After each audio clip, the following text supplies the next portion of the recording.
예, 안녕하세요. 총광호입니다. 오늘은 근골격계 질환이라고 해요.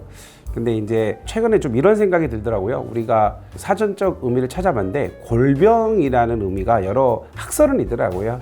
근데 이제 보통 뭔가 심하게 고생을 해서 생긴 질병, 그렇게 해석을 한다면 어떻게 보면 이제 골병이라 했을 때 이게 근골격 질환을 뜻한다 해도 무방하지 않은가라는 생각이 좀 들었고요. 이렇게 한번 생각을 해보겠습니다. 근골격계 질환은 근육과 뼈가 기본이 되겠죠. 그래서 이런 것들에 생기는 상병을 총체적으로 부르는 게 근골격계 질환을 생각하면 된다.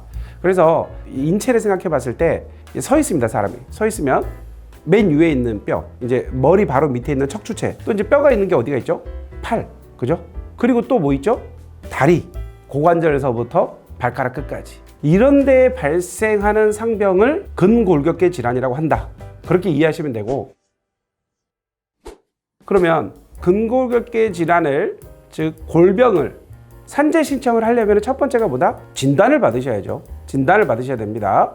간혹 제가 상담을 하다 보면은 전화로 하세요. 그래서 제가 요즘 무슨 일을 했는데 너무 힘들게 일하다 보니까 허리가 아파요. 그러면 저는 선생님 그래요. 허리가 아프세요. 병원 가셔 혹시 진단은 받으셨나 했을 때 아직 병원 안 갔다는 거예요.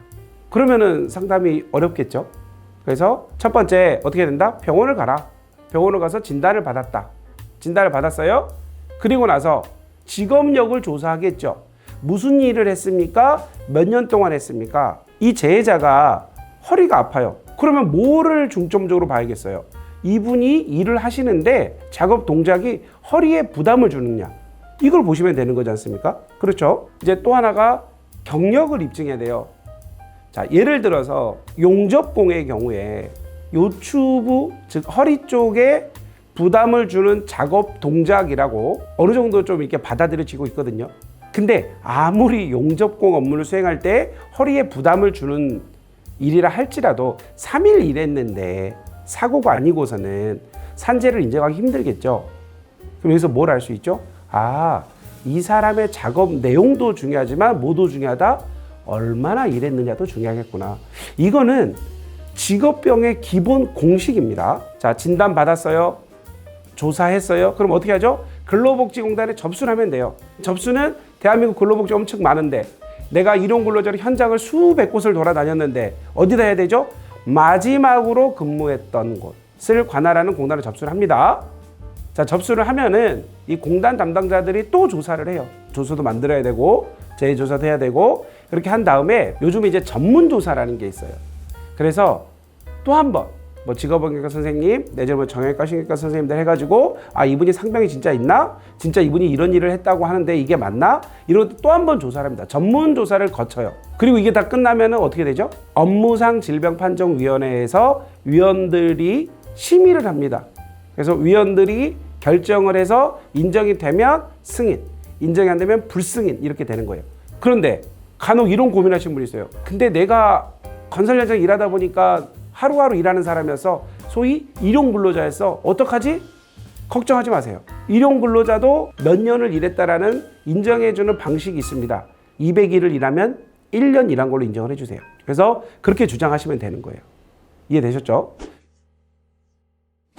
자, 두 번째로는 어떠한 혜택이 있습니까? 산재법상 소위 산재로 인한 혜택은 늘 뭐를 먼저 제가 말씀을 드렸습니까? 지금은 이제 제가 직업병을 하고 있잖아요. 그래서 진단된 시점부터 산재가 끝나는 시점까지, 종결 시점까지를 우리가 뭐라고 한다? 요양기간이라고 합니다. 요양기간에는 기본적으로 병원에 입원을 했건 통원을 하시건 요양급여가 나오고요. 첫 번째. 두 번째로 원칙적으로 요양기간 플러스 취업이 불가능하다면 휴업급여를 받습니다. 그리고 종결된 시점에 불편함은 남았는데 증상이 고정됐기 때문에 산재가 끝났으면 장애가 남았으니까 장애급여를 지급받습니다. 장애급여는 1급부터 14까지 14개 등급이 있습니다. 그리고 1급부터 7급까지는 연금을 받습니다.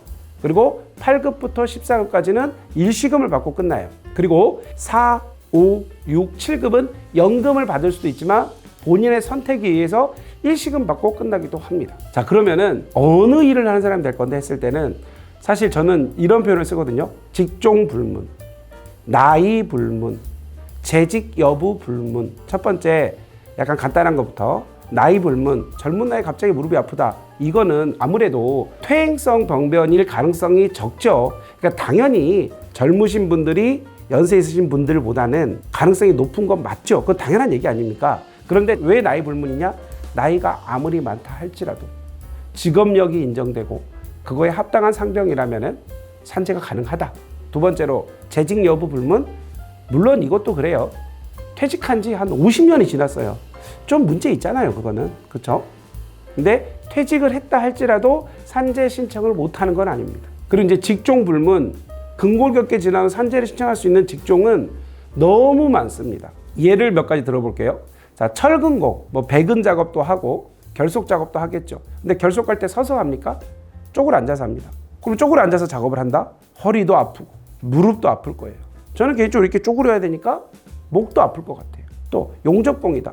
일반 용접도 있을 수 있겠지만 좁은 곳에 들어가서 용접을 하기도 한다. 그러니까 무슨 말씀이냐면 내가 무슨 일을 했는데 목에 상당히 부담이 갔지? 맞아, 무릎이 너무 아팠어. 이런 게 있다라면은 시도해 보시라는 거죠. 한 가지 말씀드리고 싶은 게 하나 더 있는데 소멸시효라는 게 있어요. 이건 뭐냐면은 요양급여, 휴업급여는 3년, 장애급여는 5년. 그래서 어떤 게 있을 수 있냐면 어떤 분이 재발생일로부터 현재 몇 년이 지났냐면 7년이 지났습니다. 근데 이분은 현재 4년 전에 수술도 끝났고 치료가 끝난 거예요. 그러면 지금 현재 산재 신청을 하게 되면 최초형 신청을 해야 될 거 아닙니까? 일단은. 그러면 어떻게 되냐면은 업무 관련성 여부는 판단합니다. 다만 소멸시효 3년이 도과됐기 때문에 휴업급여라든가 요양급여를 받을 수 없어요. 그런데 뭐는 살아있습니까? 장애급여는 5년이니까 살아있잖아요. 1년 남았잖아요. 장애급여 가능하다는 얘기죠. 이해되셨죠?